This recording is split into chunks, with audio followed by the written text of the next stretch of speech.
Nos personnes immigrantes pour un portrait un peu plus juste. Réponse à quelques questions. Le parcours par lequel les personnes immigrantes passent est souvent méconnu.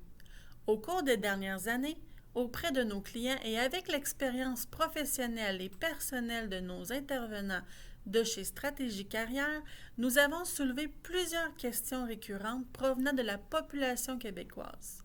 Afin de répondre en partie à ces questionnements, nous avons passé quelques personnes immigrantes en entrevue. Cette activité nous a principalement permis d'en connaître davantage sur les défis rencontrés par celles-ci, les raisons qui les ont amenées dans la région de la Mauricie et sur comment elles ont vécu tous ces changements. Ces personnes sont des femmes et des hommes. Elles ont entre 20 ans et 60 ans. Elles viennent principalement d'Afrique, de la Côte d'Ivoire, de l'Iran, de l'Irak ou de la Colombie, mais aussi de la Chine et de la France. Pourquoi choisissent-ils le Canada? Le Canada est vu comme un pays accueillant et sécuritaire. C'est surtout par référence et réputation, mais c'est aussi pour ses opportunités d'affaires et ses offres d'emploi. Pourquoi s'installer à Trois-Rivières? Plusieurs, pour les entreprises diversifiées et intéressantes que l'on trouve en région, ainsi que pour son université.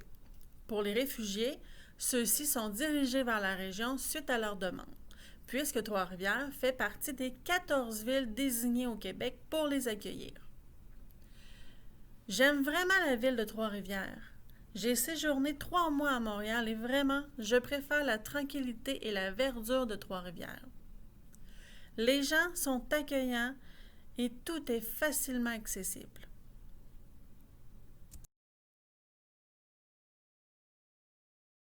Pourquoi avoir quitté leur pays? Beaucoup sont venus ici pour travailler ou pour y étudier, alors que d'autres sont ici parce qu'ils étaient en danger dans leur pays. Mon pays était en guerre. Je voulais le meilleur pour mes enfants. Je voulais être ingénieur industriel et c'était une belle opportunité de venir au Canada. Je suis venue rejoindre ma famille. Cela faisait 8 ans que nous étions séparés. Mes parents ont maintenant leur citoyenneté canadienne depuis 2019. Je suis venue au Canada car je voulais une meilleure vie. J'ai terminé mes études universitaires au Nouveau-Brunswick et ensuite j'ai trouvé un emploi comme adjointe administrative dans un hôpital de Trois-Rivières. Voici le genre de réponse obtenue, variée et à la fois marquante quant au fait que chacun semblait rechercher une belle qualité de vie au Canada, ici en Mauricie. Qu'est-ce qui leur manque de leur pays? Les membres de leur famille et leurs amis qui sont encore dans leur pays d'origine. Certains ont même laissé leurs enfants là-bas. Pour ceux qui sont partis par peur de leur vie, ils vivent quotidiennement avec l'inquiétude que quelque chose arrive à leur famille là-bas. 2 personnes attendent justement de pouvoir parrainer leurs proches pour les faire venir en sécurité au Canada. Qu'est-ce qui a été le plus difficile pour eux dans leur parcours migratoire? D'être séparée de ma sœur et d'une de mes 3 filles, de devoir recommencer à zéro et d'avoir dû attendre plusieurs mois avant d'être acceptée comme résidente permanente, de vivre dans mes valises car nous n'avions pas de chez nous pendant plusieurs mois. Même si certains sont humoristiques lorsqu'il est question de leur arrivée dans un pays en plein hiver, la plupart ont vécu des séparations déchirantes avec leurs proches. Plusieurs mois sans eux, souvent seuls, dans l'attente et le stress face à l'inconnu.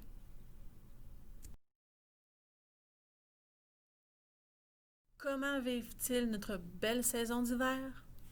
La réponse qui revient à tout coup est que c'est très froid. Mais ils mentionnent que la neige est magnifique et certains se sont amusés à essayer la glissade sur neige ainsi que le patin à glace. Ils ont dû adapter leurs habitudes vestimentaires car plusieurs ont passé quelques mois d'hiver en espadrille et sans tuque.